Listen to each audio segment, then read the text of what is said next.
ये बात तो तय है कि जब आप बहुत टॉप पर होते हैं तो बहुत से लोग आपके गिरने का इंतजार कर रहे होते हैं। टीम इंडिया को इंडिया के घर में हराना और 9 प्लेयर से इंडिया अच्छा क्रिकेट खेल रहा है और ओवरऑल बट आज न्यूजीलैंड बाजी ले गया। क्या जबरदस्त बॉलिंग की और सबसे खास बात ट्रैप किया उन्होंने हर बल्लेबाज को। और 46 के ऊपर ऑल आउट हो गया इंडिया अगेंस्ट न्यूजीलैंड। न्यूजीलैंड के अंदर नहीं, ऑस्ट्रेलिया के अंदर भी नहीं ना। 46 जो कि इंडिया में सबसे लोएस्ट स्कोर है। इसके अलावा इंडियन टीम के जो टेस्ट में सबसे कम स्कोर है वो मैं आपको बता देता हूं। 36 पे इंडिया ऑल आउट हुई है एडिलेड में। आपको याद होगा 2020 में ऑस्ट्रेलिया के अगेंस्ट ही इंग्लैंड के अंदर, बल्कि इंडिया अपने घर के अंदर 46 के ऊपर ऑल आउट हो गया। इंडिया ने ऐसा किया तो किया क्या, इंडिया ने ऐसी पिच बना दी जिसके ऊपर वो प्रैक्टिस करना चाह रहे थे बाहर के मुल्क में खेलने की, और हुआ क्या, इंडिया की पूरी बैटिंग लाइनअप कोलैप्स करके रहेगी। आ बैल मुझे मारने वाला हिसाब हो गया। पाकिस्तान की हालत थोड़ी ठीक है लेकिन इंडिया की हालत ठीक नजर नहीं आ रही है और इंडिया की टीम बड़ी मुश्किल में नजर आ रही है। ऐसा लग रहा है कि भाई साहब इंडिया ने पहले बैटिंग करके बहुत बड़ी गलती कर लिया ओवर कास्ट कंडीशन में।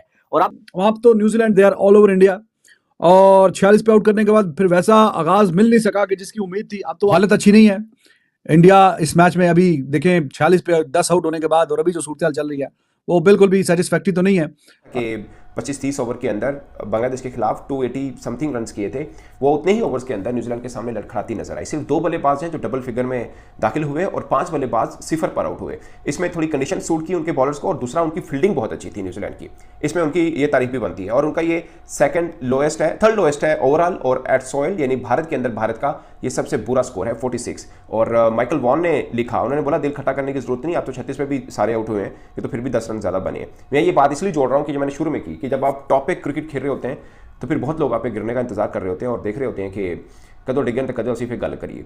बहुत लंबे टाइम पीरियड से इंडिया अच्छा क्रिकेट खेल रहा है और ओवरऑल बट आज न्यूजीलैंड बाजी ले गया। क्या जबरदस्त बॉलिंग की और सबसे खास बात ट्रैप किया उन्होंने हर बल्लेबाज को और पिच ने भी उनको ठीक ठाक साथ दिया। आप उधर से इंडिया का पूरे का पूरा फाइनल 11 देखें, स्पिन ट्रैक है मगर यहाँ पर उन्होंने जो आउट किए फास्ट बॉलर्स ने किए, मतलब शानदार बॉलिंग की है। और इंडिया को इंडिया के घर में फास्ट बॉलिंग से आउट करना इटसेल्फ एक बहुत बड़ी बात है। और आप पूरे का पूरा स्कोर कार्ड देखें तो एक मतलब फुल नंबर लगता है। सबसे ज्यादा किए हैं ऋषभ पंत ने 20 रन किए और उसके बाद जायसवाल ने 13 किए हैं, 13 रन किए। 13 जायसवाल के हैं, रोहित शर्मा का 0 है, विराट कोहली का 0 है। देखिए ना, आप इनकी पूरी की पूरी बैटिंग लाइनअप पढ़े इंडिया की और इस बैटिंग लाइनअप को 46 पर घर भेजना what ever the condition is, मुझे लगता है कि बहुत कमाल की बात है। और न्यूजीलैंड ने जो जबरदस्त किस्म की हिकमत अमली अपनाई, जो हर बल्लेबाज के ऊपर वर्क नजर आया। ऑफ कोर्स आप स्ट्रेटजी बनाकर किसी भी टीम को 46 ऑल आउट नहीं कर सकते। आज डे भी न्यूजीलैंड का था, इसमें भी कोई शक नहीं है, कोई कितनी ही बुरी टीम क्यों ना हो। मगर आज का दिन न्यूजीलैंड के नाम उस तरह से रहा, फर्स्ट सेशन तो रहा कि जबरदस्त किस्म की बॉलिंग की। अब इंडिया क्या करता है वो तो बात की बात है, मगर इस पिच के ऊपर न्यूजीलैंड ने कमाल किया और एक तरह से बर्तरी ली है ठीक ठाक किस्म की। अब इंडियन बॉलर्स इस बर्तरी को कितना कम कर सकते हैं ये उनका कमाल होगा ऑफकोर्स, मगर अपने एंड पर न्यूजीलैंड ने अपना काम कर दिखाया। न्यूजीलैंड पाकिस्तान की हालत थोड़ी ठीक है लेकिन इंडिया की हालत ठीक नजर नहीं आ रही है और इंडिया की टीम बड़ी मुश्किल में नजर आ रही है। ऐसा लग रहा है कि भाई साहब इंडिया ने पहले बैटिंग करके बहुत बड़ी गलती कर लिया। अब बड़ी गलती मुझे ऐसी लग रही है जब आपको मालूम है कि यार ओवरकास्ट कंडीशन है और आपको यह भी मालूम है कि न्यूजीलैंड ओवरकास्ट कंडीशन में कितनी खतरनाक होती है उनकी बॉलिंग, उसके बावजूद आपने जो टॉस जीत के पहले बैटिंग का फैसला कर लिया। एक ऐसी जो है वो सिचुएशन में आप यहां पर क्या करते, आप यहां पर अपने बॉलर्स को मौका देते कि यार ओवरकास्ट कंडीशन है, आप जाओ जाके विकेटें लो, लेकिन आपने खुद बैटिंग करना मुनासिब समझा, वो भी चौथी इनिंग्स की वजह से। यार चौथी इनिंग्स आएगी तो आएगी, पहले आपने पहली इनिंग्स में तो खेलना है, क्योंकि जो है वो इंडिया के बल्लेबाज फिलहाल अभी जो है वो नहीं खेल पा रहे हैं। और आप देखेंगे 36 पे जो है 6 आउट हो चुके हैं, तो अगर एक आध विकेट और हो जाती है तो 100 बनाना मुश्किल होगा। इस टाइम 50 बनाना मुश्किल लग रहा है, यकीन माने आप। और 4 प्लेयर्स 0 पे आउट हुए हैं, विराट कोहली, उसके बाद जो है वो केएल राहुल, सरफराज खान और जडेजा, 4 बंदे 0 पे आउट हुए हैं। स्टार्ट में ही जो पहला उन्होंने जो है वो किया ना भाई स्पेल, क्या कमाल का था कि जो है वो 8 ओवर्स में कोई जो है वो 40 बॉलें उन्होंने जो है वो डॉट बॉलें निकाली हुई थी, 40 डॉट बॉलें 8 ओवर्स में। और रोहित शर्मा और जायसवाल खेल रहे थे। रोहित शर्मा आखिरकार जो है वो तंग आके उन्होंने एक जो है वो गलत शॉट खेला और रोहित शर्मा बोल्ड हो गए। और अगर आप देखें इस इंडिया की इनिंग्स के अंदर तो 10 आउट में से 5 जो है वो डक है। विराट कोहली 9 बोले 0, सरफराज खान 3 बोले 0, केएल राहुल 6 बोले 0, इसी के साथ साथ जडेजा 0 पे, अश्विन 0 के ऊपर। यही नहीं, रोहित शर्मा 2 स्कोर, इसी के साथ साथ जो इनका जो हाईएस्ट स्कोरर है वो ऋषभ पंत है जिसने 20 स्कोर किए, उसका भी कैच छूटा था। इतनी जिसको कहते हैं ना पुअर परफॉर्मेंस करके दिखाई है। इंडिया ने खेले 31-32 ओवर। आप खुद सोचिए अगर एक टीम इतनी खतरनाक विकेट के ऊपर 31-32 ओवर खेल सकती है, इसका मतलब कि दे प्लेड वेल। लेकिन अगर आप रन देखेंगे तो आप कहेंगे यार ये क्या इंडिया ने किया है।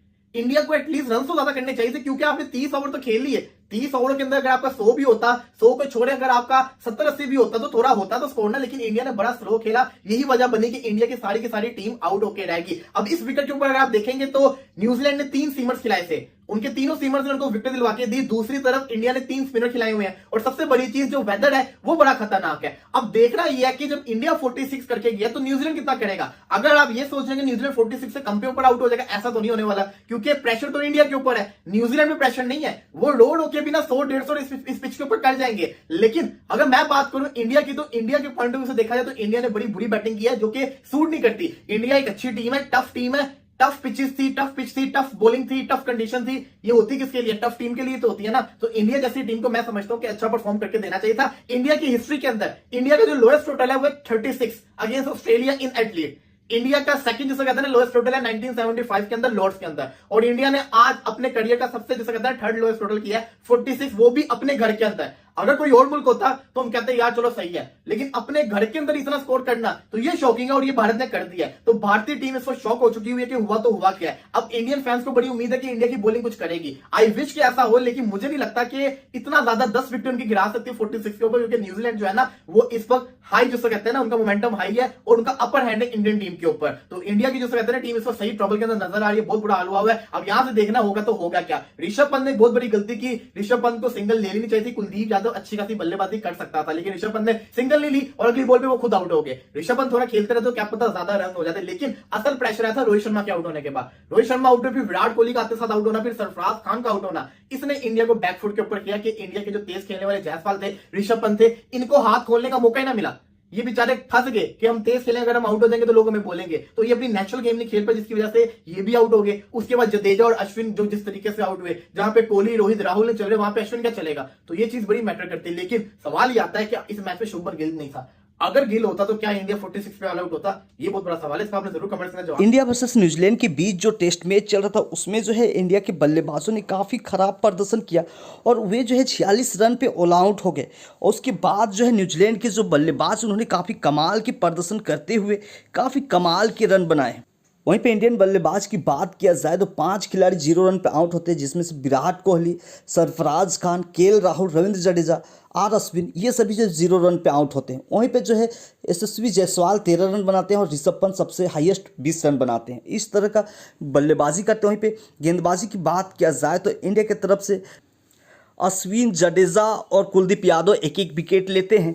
और वहीं पे बात की जो उनके बल्लेबाजों की, तो उन्होंने काफ़ी कमाल के बल्लेबाजी किए हैं, और वे जो है जिस तरह से बल्लेबाजी कर रहे हैं ऐसा लग रहा है कि इंडिया से जो है काफ़ी दूर ले जाएंगे फर्स्ट मैच को। और देखना ये दिलचस्प होगा क्या इंडिया कमबैक कर पाती है और इसमें रन बनाती है और उसको हराने या फिर ड्रॉ कर पाती है। आपके हिसाब से क्या लगता है, क्या इंडिया कमबैक कर पाएगी और मैच को ड्रॉ करा सकती है? कॉमेंट में अपनी राय ज़रूर दीजिएगा। और ऐसा परफॉर्मेंस देखने को मिल रहा है जो कि काफ़ी ख़राब है, और जिसको देखकर पाकिस्तान की मीडिया भी शौक हो रही है, क्योंकि जितने ओवर में बांग्लादेश को हरा रहे थे उतना ओवर में आउट हो रही है।